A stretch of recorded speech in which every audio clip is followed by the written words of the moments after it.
बिस्मिल्लाहिर्रहमानिर्रहीम। तबारकल्लज़ी बियदिहिल मुल्क व हुवा अला कुल्लि शैइन क़दीर अल्लज़ी खलक़ल मौत वल हयात। अच्छा, बिस्मिल्लाहिर्रहमानिर्रहीम। नदाए किसान टीवी आपका मेज़बान चौधरी अख्तर फ़ारूक। आपसे वादा किया हुआ था कि हर मौके पर एक नई वीडियो देंगे जो पहले से ज़्यादा मालूमात पर होगी, और ये आपकी हौसला अफजाई है कि आपने हमें सब्सक्राइब भी किया हुआ है और हमें लाइक्स भी किया हुआ है, शेयर भी कर रहे हैं। और मैं उम्मीद करता हूँ आप इस वीडियो को देखने के बाद लाइक्स भी करेंगे, शेयर भी करेंगे और सब्सक्राइब भी करेंगे। और आज आप जिस शख्सियत का मैं तारफ़ करवाने जा रहा हूँ उनका नाम है हाफ़िज़ मोहम्मद वसी ख़ान। वो एग्रीकल्चर यूनिवर्सिटी से फ़ारुक़ तहसील हैं और 69 एजीज़ के से ताल्लुक़ है उनका, और 74 में वो यूनियन के प्रेसिडेंट भी रहे और दुनिया के बहुत से ममालिक में इन्होंने काम किया है। मल्टीनेशनल कंपनी में इन्होंने काम भी किया है, और ना सिर्फ काम किया है बल्कि अपना नाम भी बनाया, और नाम भी इस सूरत में बनाया कि इनको फसलों की पैदावार के हवाले से 3 अवार्ड मिले और तीनों अवार्ड फर्स्ट प्राइज़ थे, और ये एक बहुत बड़ा आज़ाद है। और वैसे तो ये तालिब इल्म एग्रोनॉमी के थे, लेकिन इन्होंने मिट्टी पर हाथ रखा तो उसको सोना बनाया, जहाँ पर गए नाम बनाया। और आज पाकिस्तान में जब इन्होंने वापसी पर कारोबार शुरू किया तो लाइफ स्टॉक में कदम जमाए, और आज पाकिस्तान में इनको बाबा लाइफ स्टॉक के नाम से पहचाना जाता है। इस वक्त जो फार्मर अपने जानवरों को फास्ट फूड साइलेज की शक्ल में खिला रहे हैं, और वो उसका सारा कारनामा और सारा सेहरा इन्हीं के सर जाता है। इसको पाकिस्तान में मशीनरी के ज़रिए मुतारफ़ कराना, लाना, जानवरों की सेहत का ख्याल रखने के हवाले से ये इनका बहुत बड़ा कारनामा है और जो याद रहेगा। आज के प्रोग्राम में हमारा टॉपिक ये है कि हम अपने फार्मर को ये बताएं कि आपने ईद उल ज़ुहा पर जानवरों को ख़रीदा भी, बेचा भी, और किसी ने कुछ कमाया, किसी ने कुछ खोया, कुछ फ़र्क तो रहा ना। आज का टॉपिक ही हमारा यही रहेगा कि वो क्या गलतियां थी, जिन फार्मर को पैसे कम मिले और जिनको ज़्यादा मिले, उनकी क्या खूबियां थी, वो किस तरह कामयाब हुए। तो वो छोटी छोटी बातें हैं, यही हमारी वीडियोस की खूबियां हैं कि हम को बड़ी बातें नहीं करते, हम छोटे छोटे पॉइंट्स को बनाकर अपने फार्मर की मालूमात में इजाफ़ा करते हैं। तो इंशाअल्लाह अज़ीज़ आप जब ये वीडियोस देखेंगे यकीनन आप अपने वादे के मुताबिक, जैसे हमने अपना वादा पूरा किया कि आज भी आपको एक अच्छी शख्सियत से मुलाकात करा रहे हैं, यकीनन आप सब्सक्राइब भी करेंगे और लोगों को बताएं भी। आप सब अस्सलाम वालेकुम जी। वालेकुम सलाम। आप सब आपका बहुत बहुत शुक्रिया, आपने हमें मौका दिया, और आपके बेइंतहा मज़ामीन अखबारात में भी लिखते रहे हैं। आप नदाए किसान जो मैगज़ीन है उसके सरपरस्त भी हैं, आप लिखते भी हैं, और आपने बहुत कुछ खिदमत दी हैं। आज हम ये चाहेंगे आपसे कि आप जो ईद उल ज़ुहा पर लोगों ने कुर्बानी के जानवर ख़रीदे भी हैं और बेचे भी हैं, ये एक सर्कल है मुकम्मल। तो इस सर्कल में कुछ लोगों ने बहुत कमाया और कुछ ने लॉस किया।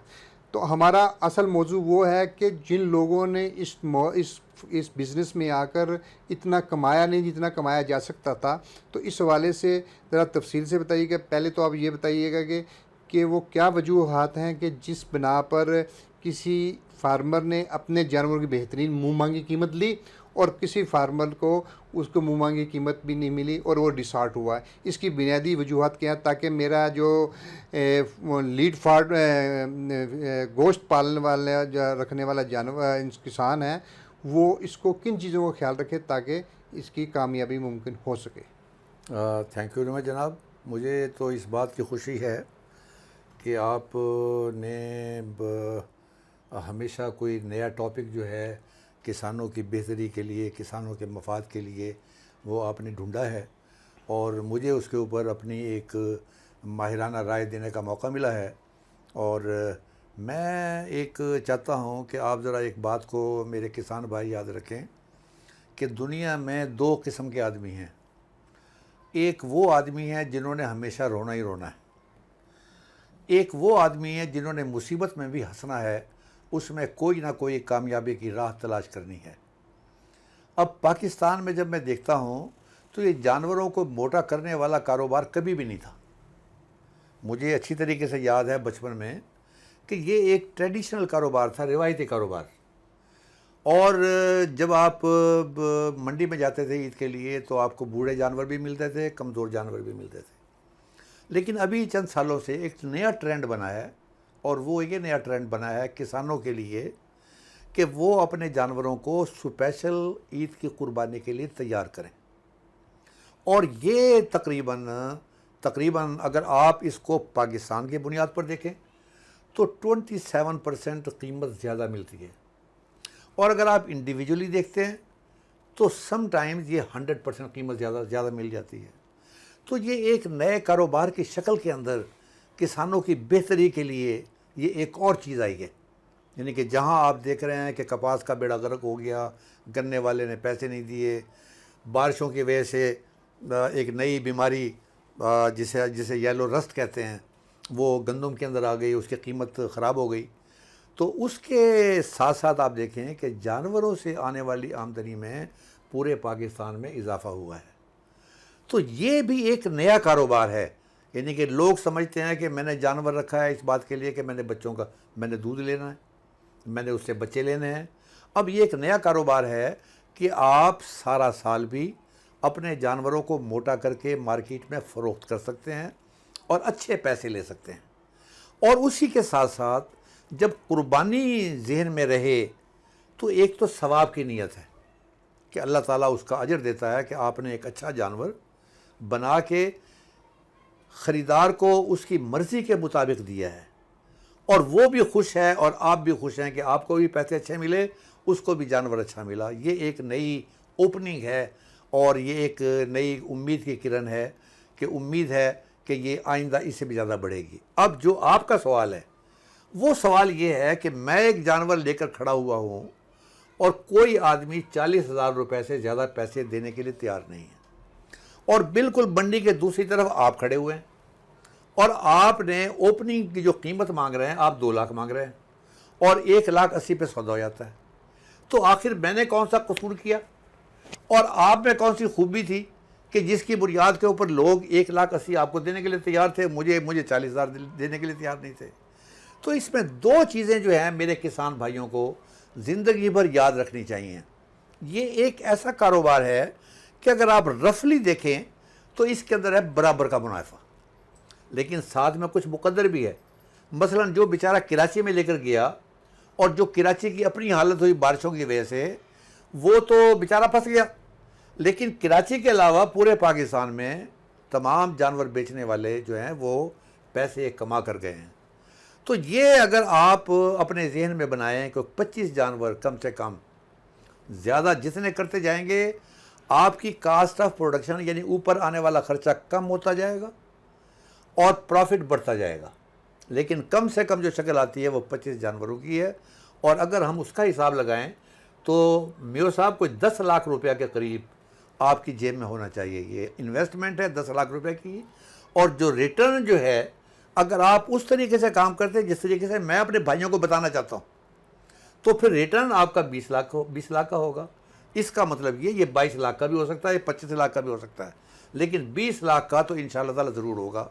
तो इसमें जो आदमी या जो 1,80,000 का बेच रहा है और मेरा 40,000, मैंने क्या कसूर किया?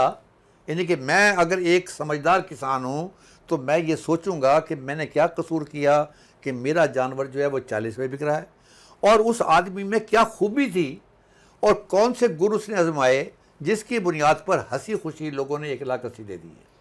तो ये चीज़ घूमती है 2 चीज़ों की तरफ। एक चीज़ कि जब मैं मोटा करने के लिए या कुर्बानी के लिए, कारोबार के तौर पर इसको चलाने के लिए जब मैं एक जानवर ख़रीदता हूँ तो पहले मुझे उस जानवर की कैपेसिटी को देखना चाहिए। ये हम लोग अपनी ज़िंदगी में हर जगह देखते हैं। आप दफ्तरों में देखते हैं, दफ्तरों में इंटरव्यू होता है। इंटरव्यू किस लिए होता है? इंटरव्यू इसलिए होता है कि जो काम दिया जा रहा है क्या ये लड़का कर लेगा, उसको भी छोड़ दें। ये हर शहर के अंदर सुबह के वक्त जो है एक लाइन लगी होती है मज़दूरों की। तो मैं अर्ज़ कर रहा था कि आप गई गुजरी हालत में आप देखें कि जब सुबह जो मज़दूरों की लाइन लगी होती है, यानी कि वो जो डेली वेजेस हैं, आदमी जो लेने वाला है, जिसने कंस्ट्रक्शन का काम करना है, वो एक नज़र मारता है और वो किस पे देखता है? वो बच्चे को नहीं लेता, वो बूढ़े को नहीं लेता, वो ये देखता है कि कौन सा आदमी इनमें से है जो काम करने वाला है। तो यही हालत जो है कि पहले जब मैं ये कारोबार में आना चाहता हूँ या 25 जानवर ख़रीदना चाहता हूँ, तो मुझे ये देखना चाहिए कि कौन सा जानवर है जिनमें ये कैपेसिटी है कि इनमें फरबा होने की कैपेसिटी है। ये कम से कम एक दिन में 1 किलो वज़न बढ़ाने की इनमें सलाहियत है या नहीं है। और मुझ में भी अल्लाह ताला ने वो कैपेसिटी दी है कि नहीं दी है कि मैं इनको 1 किलो कैपेसिटी जो इनकी अल्लाह ताला ने सलाहियत दी है मैं उसको एक्सप्लॉइट कर सकूं, मैं बढ़ा सकूं। तो ये एक चीज़ है कि मैंने पहले जानवर को सिलेक्ट करना है, और जब मैं 25 जानवर अच्छे सिलेक्ट कर लेता हूँ, उसके बाद दूसरी चीज़ ये है कि अल्लाह ताला ने मुझे औलाद दी है। मैं अब उस औलाद को बेहतरीन पाकिस्तानी, बेहतरीन मुसलमान, बेहतरीन इंसान मैं कैसे बना सकता हूँ, ये मेरी पूरी फैमिली पे मुनहसर है। यानी हमारी पूरी फैमिली जो है वो उस बच्चे को बेहतरीन मुसलमान, बेहतरीन पाकिस्तानी और बेहतरीन इंसान बनाने के ऊपर लग जाएगी। इसी तरीके से जब ये जानवर आ गए, अब इस जानवर के आने के बाद दूसरा मरहला है कि इन जानवरों को उनकी सलाहियत के मुताबिक आपने बढ़ाना है। अब जो थ्रेशहोल्ड है कि जो कारोबार जिसको आप समझते हैं कि ये सबसे अच्छा कारोबार है, मतलब आप कामयाब कारोबारी हैं, उसका मतलब ये है कि एक आदमी अपने जानवर से 250 ग्राम डेली वेट गेन ले रहा है। डेली वेट गेन का मतलब ये है उसका हर रोज़ वज़न जो है पाया 1 पाव वो बढ़ रहा है। लेकिन 1 पाव बढ़ाने वाला जो है ये फार्मूला जो है ये बिजनेस फार्मूला नहीं है। इसमें 1.2 किलोग्राम, 1.5 किलोग्राम और मिनिमम 1 किलोग्राम ये उसका वज़न बढ़ना चाहिए। इसका मतलब क्या है? अगर आपने 120 दिन पहले लिया है तो उसमें आप 120 किलो गोश्त का इजाफा कर चुके हैं। अगर आपने 90 दिन पहले लिया है तो तकरीबन आपने 90 किलो का उसमें इजाफा कर लिया। अंदाज़ा कर लीजिएगा खड़े जानवर के अंदर अगर आप 90 किलो गोश्त और डाल दें तो वो कितना खूबसूरत लगेगा और वो कितना चमकेगा। तो ये डिपेंड करता है मुतवाज़न खुराक पर नहीं, मुतवाज़न खुराक पर। यानी उस खुराक के अंदर वो तमाम चीज़ें हो जिससे उसके जिस्म के ऊपर पोष भी आए, उसकी जिल्द चमके, उसको कोई बीमारी ना हो, वो अफारे से ना मर जाए, और वो ईद के रोज़ जब आप लेके जा रहे हो तो वो लगड़ा ना हो। तो उसकी सफाई सुथराई जो है और उसकी खिलाई। अब खिलाई के अंदर जो है जो इम्पॉर्टेंट चीज़ है वो है, पहली चीज़ है पेट का भरना। अब वो कैसे भी हो सकता है, वो पेट ज़रूर भरना चाहिए। दूसरी चीज़ उसके अंदर यह है कम से कम 16% प्रोटीन वाला चारा साइलेज की शक्ल में, ग्रीन फॉडर की शक्ल के अंदर या वनडे की शक्ल के अंदर, ये तीनों चीज़ें आपके पास मौजूद हैं। और ये देख लीजिएगा कि इंसान को तो अल्लाह ताला ने ये सलाहियत दी है कि वो अपनी खुराक सुबह और शाम और दोपहर तब्दील करके खा सकता है। लेकिन आपका जानवर जो है जो इंसान हैवान बनाया अल्लाह ताला ने, ये तब्दीली पसंद नहीं करता। इसको अगर आपने आज जंतर दिया है तो कल भी आप जंतर ही देंगे, परसों भी जंतर देंगे। आज साइलेज दिया है तो कल भी साइलेज देना है, परसों भी देना है साइलेज। वो 90 या 120 दिन जो है आपने साइलेज ही देना है। तो ये चीज़ सारी पहले आपने तय कर लेनी है कि आपका शेड्यूल क्या है, और उस शेड्यूल के मुताबिक आप अपने जानवर को आप उसके वज़न में उस तरह इजाफा करेंगे और फिर उस तरीके से आप मार्केट में लेकर आएंगे। अब एक सवाल ये है कि क्या हर नस्ल का जानवर उसके अंदर बढ़ने की सलाहियत है?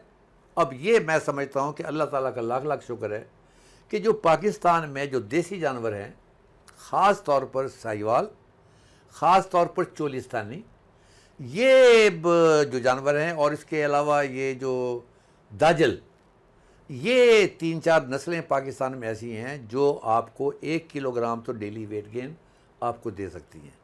ये धन्नी वाला जो ग्रुप है ये थोड़ा सा कम देता है, लेकिन अगर आपने कुर्बानी के लिए सिलेक्ट करने हो तो फिर सबसे अच्छा ये है। उसके बाद जो इससे बेहतर कुछ दे सकता है वो आपके क्रॉस ब्रेड एनिमल्स हैं। तो ये आप की एनिमल सिलेक्शन हो गई, उसके बाद उसको खुराक हो गई। अब ये खुराक के अंदर आपने उसकी वज़न के मुताबिक आपने उसको चारा देना है। चारा जो है अगर आपने देना है वो 40 किलोग्राम के करीब, मतलब ज़बरदस्ती आपने देना नहीं है। आपने असल ये है कैफेटेरिया सिस्टम। कैफेटेरिया का सिस्टम का मतलब ये है कि आपने 30 किलोग्राम डाला, अगर वो सारा खा गया तो इट इज़ ओके, ये उसकी खुराक है। अब उसके बाद आप उसने डेली उसको 2 किलो वंडा देना आपने। उस वंडे के अंदर कार्बोहाइड्रेट भी होगा, उस वनडे के अंदर एनर्जी भी होगी, उस वनडे के अंदर जो आपके जो मिनरल्स हैं जो बढ़ने के लिए और ये जिल्द को बड़ा चमकीला बनाने के लिए, ख़ास तौर पे कॉपर ये बड़ा रोल अदा करता है, क्योंकि हमारी ज़मीन के अंदर कॉपर नहीं है। लिहाजा वो जो फसलें हमारी होती हैं, हमारा जो चारा है, हमारा जो साइलेज है, उसमें कॉपर की भी कमी होगी, उसमें जिंक की भी कमी होगी और उसके अंदर आयरन की भी कमी होगी। तो वो मिनरल मिक्सचर जो है ये आपको वंडों में मिलेगा। तो हम लोग भी रोशान वंडा के नाम से मुख्तलिफ ब्रांड्स हमारे मार्केट के अंदर हैं, और उसके लिए ये है कि आपने 2 किलोग्राम वंडा, जब आपने जानवर को लेकर आए हैं तो आपने 2 किलोग्राम वंडे से शुरू करना है, और उसके बाद आहिस्ता आहिस्ता आपने उसको बढ़ाते रहना है जिस तरीके से वो जानवर खाता है। इसलिए कि जो मोटा होता जाएगा, वज़न बढ़ता जाएगा, इसलिए उसकी डिमांड भी बढ़ती जाएगी। और आपने बिल्कुल जिस तरह पतंग जब ऊपर उड़ती है उसको नीचे आने नहीं दिया जाता, उसको वो कहते हैं और ऊपर और ऊपर और ऊपर। और वो इसी सूरत में है कि आपकी क्वालिटी जो है, जो इनटेक की और आपकी क्वालिटी जो है उसकी देखभाल की, उसमें इजाफा हो। तो मेरा ज़ाती ख्याल ये है कि इस वक्त हम इसी के ऊपर बात कर रहे हैं कि इन 2 चीज़ों का ख्याल किया जाए कि मैं लगड़ बगड़ जानवर जो है वो ख़रीदने की बजाय मैं सिर्फ उस जानवर को ख़रीदूं जिसके अंदर ये कैपेसिटी हो। और वो आमतौर पे वो जानवर होते हैं जो पहले जिस घर से आए हैं, कुछ पले पलाए होते हैं थोड़े बहुते। आमतौर पे जो वज़न है मार्केट के अंदर 300 किलोग्राम वाला वैड़ा ये सबसे ज़्यादा पसंदीदा है, और ये आम तौर पर जो है ना ये उसके अंदर से गोश्त निकल जाता है कोई 155 किलोग्राम 160 किलोग्राम। तो ये आप जो मार्केट जब आप लेंगे तो इसको 200 किलोग्राम के करीब वज़न होना चाहिए, ताकि आपके घर आके ये 100 किलोग्राम ऊपर कर ले। तो ये 2 चीज़ों का आप ख्याल रखें। इंशाअल्लाह ताला अगले प्रोग्राम के अंदर हम कुछ और चीज़ों के ऊपर भी देखेंगे कि जब वो आ जाते हैं तो किस तरह उनकी सफाई सुथराई का ख्याल रखना है और उनको किस तरीके से बीमारी से दूर रखना है। इसलिए कि बीमारी एक और रोल अदा करती है कि आपने जितना वज़न बढ़ाया, अगर वो 7 दिन बीमार रहा तो वो वज़न उसका घट जाएगा, और इस चलती हुई गाड़ी के मोमेंटम को हमने बरकरार रखना है। तो किसान जिंदाबाद, निदाए किसान पाइंदाबाद, पाकिस्तान पाइंदाबाद।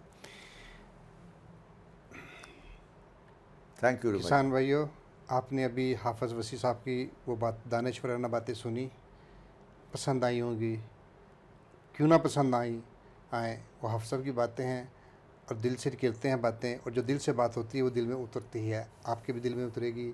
और ये बात भी आपके दिल में उतरनी चाहिए कि जब आपने ये वीडियो देखी, आपको अच्छी लगी, आप इसको ज़रूर सब्सक्राइब करना है, आपने शेयर भी करना है, आपने लाइक भी करना है। इंशाअल्लाह अज़ीज़ हम फिर दोबारा एक नए टॉपिक के साथ हाफिज़ साहब के साथ प्रोग्राम चलता रहेगा, करते रहेंगे। जब तक के लिए आप इजाज़त दीजिए।